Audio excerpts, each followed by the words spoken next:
Let's say you've completed a metal loss survey, made the required repairs, yet metal loss anomalies remain to be monitored until the next inspection. You might want to know if you should take any action on these anomalies prior to this next inspection. So what I'd like to do is show you how the OneBridge Cognitive Integrity Management Platform, or CIM, can help you with this question.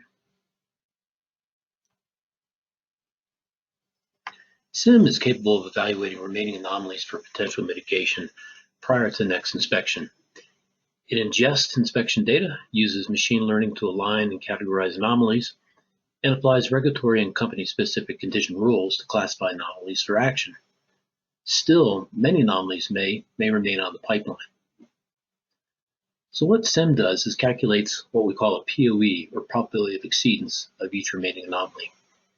POE is simply a method to capture uncertainties of inputs into a failure function, where the failure function may be as simple as an MAOP, 100% slice, or a B31G calculation. Let me show you how it works. So consider one anomaly that remains on the pipeline, a metal loss anomaly, and you want to assess it using this POE method. Well, the first thing we need is a set of inputs. You need inputs about the anomaly characteristics, corrosion growth rate, pipe properties, and pipe pressure. Now, if we were simply just doing a straight calculation with the data as is, without any expression of uncertainties in these inputs, we might come up with a failure criteria of a certain value that's shown in that red line, and an anomaly safe pressure, which would be the blue line. So this is indicating that this particular anomaly has a pretty wide margin of safety. Now, if we take a distribution of that anomaly safe pressure, we might see that that left tail of the distribution does reach a little bit into the failure criteria. Now, failure criteria could be anything. Again, it could be the MAOP, SMICE, B31G, R-string, or whatever you decide to use for the threshold. So what POE does is it considers all of these uncertainties and rolls them up into one distribution that represents the anomaly safe pressure, and we're interested in that left tail.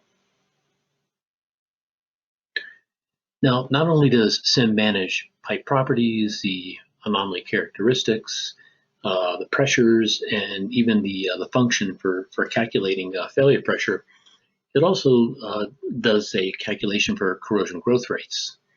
And this is just showing you some of the outputs that you get out of this. So if you run a couple surveys in a row and you want to see what your CGRs are for particular anomalies that remain on the pipe, this is one way to do it.